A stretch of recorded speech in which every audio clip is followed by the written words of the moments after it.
Hello అండి, welcome to my channel. ఈరోజు మామిడికాయ ఊరగాయ ఏ విధంగా చేయాలో ఇదిగోండి వీడియో ద్వారా మీకు చూపిస్తున్నాను.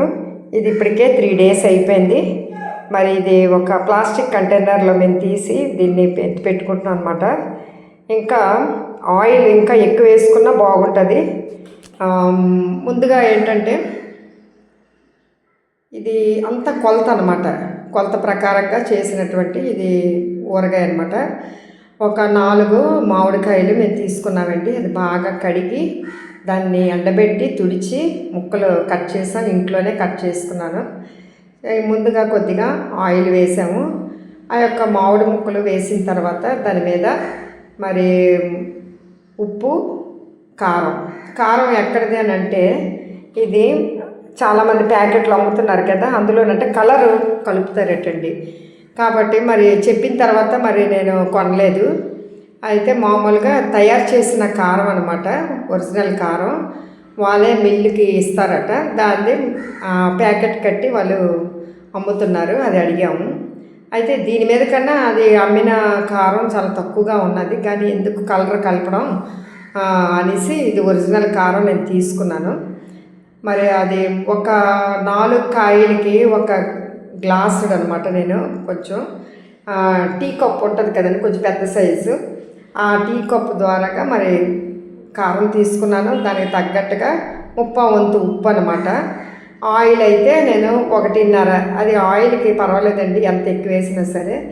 ముందుగా ఇవన్నీ వేసి బాగా కలుపుకోవాలి, ఎందుకంటే వాటిల్లోనే ఆ కొలతల్లోనే కొంచెం కొంచెం తీసి కలుపుకోవాలన్నమాట. ఎందుకంటే ముక్కకి ముందుగా బాగా ఉప్పు కారం పట్టాలంటే ఆయిల్ వేసి కలపాలి. పట్టిన తర్వాత అప్పుడు మిగతా ప్రాసెస్లోకి మనం వెళ్ళాలి. ఆవాలు, కొద్దిగా మెంతులు బాగా ఫ్రై చేశానండి, వేడిగా. అంటే అది కొంచెం వేగిన తర్వాత అది గుండ కొట్టడానికి మరి ఎక్కువగా వేపకూడదు, మళ్ళీ అది మాడిపోయింది అనుకోండి ఆ టేస్ట్ వేరేగా ఉంటుంది. కొంచెం బ్రౌనిష్గా వచ్చినట్టుగా అది గ్రైండ్ చేస్తున్నప్పుడు కూడా మనకి బాగుండాలన్నమాట. ఆ విధంగా నేను గ్రైండ్ చేసుకున్నాను. అది కూడాను ఒక 2 టీ స్పూన్లు అనమాట మెంతులు వేసాను.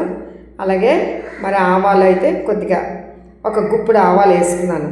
ఎందుకంటే మరి ఆవు పిండి వేసినప్పుడు కూడా మనకి కొంచెం గ్రేవీ టైప్ లాగా వస్తుంది ఊరగాయ అంతా. ఇగోండి ఈ యొక్క ఉన్న కారం అంతా మొత్తం మనం చేయితో కలుపుకోవచ్చు, కానీ చేతులు మంట పుడతాయండి. ఆ మంట పుడతాయి కాబట్టి మనం గరిటి పెట్టుకొని దాన్ని బాగా కలపాలి. లేదంటే ఇలాగ అటు ఇటు కుదిపితే చక్కగా దానికి పడుతుంది అన్నమాట. మీకు అర్థమవుతుంది కదా ఇవన్నీ చెప్పేది. చాలా సింపుల్ అండి, ఇది పెద్ద పని ఏం కాదు. ఇంకోటి ఏంటంటే మనము ఏ పని చేసినా శుభ్రంగా చేసుకోవాలి. తడి అనేది ఉండకూడదండి, తడి ఉంటే బూజు పట్టేస్తుంది. అయితే ముక్కల్లోనే ఊరుతున్నప్పుడు దానికి ఎలాగా వాటర్ బయటకు వస్తుంది, కాబట్టి అది మనం కొంచెం చూస్తూ కలుపుతూ ఉంటే ఆయిల్ ములుగుతున్నప్పుడు దానికి ఎటువంటి బూజు అనేది పట్టదండి. ఇదిగోండి ఉప్పు కూడా చాలా ఎక్కువగా వేసుకుంటారు చాలామంది. మాకు ఏంటంటే ఉప్పు ఎక్కువ ఇష్టం ఉండదండి. ఉప్పు కానీ ఎక్కువ ఉంటే దానికి ఏంటంటే ఉప్పు కారుగా మరి బీపీ అది ఉంటుంది కదా, మరి వాటి వల్ల కూడా ఉప్పులు తగ్గించాలి. అలాగే 4 పాయలు అలా వెల్లుల్లిపాయలు అవన్నీ కూడా ఆ తొక్కలు తీసేసి ఇవ్వండి మరి ఆ గుండ్లులాగా చేసి వాటిని ఊరితే చాలా బాగుంటుంది. 4 వెల్లుల్లిపాయలు ఇవ్వండి వేసి కదుపుతున్నాను. అంతా శుభ్రం కలపాలి. అలాగా అసలు యాక్చువల్గా అందరూ చెయ్యితో కలుపుతారు, కానీ మంట పడుతుందండి చెయ్య, కాబట్టి ఈ విధంగా. అలాగే మనకి ఇంకొకటి ఏంటంటే ఇంగువ ఒకటి ఉందండి. ఆ ఇంగువ కూడా 1/2 టీ స్పూన్ వేసాను అనమాట. 1/2 టీ స్పూన్ ఇంగువ అవన్నీ వేసి బాగా కలిపాను. ఇంకో చూసారా, ఇలా కలిపేసుకొని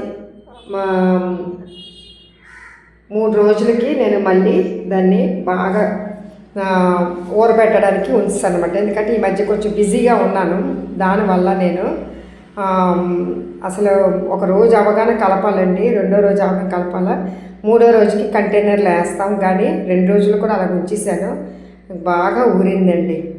ఊరి దాన్ని మీరు ఇగోండి ఇది పెట్టి ఇప్పుడు మూత పెట్టేస్తున్నాను. చూసారు కదా.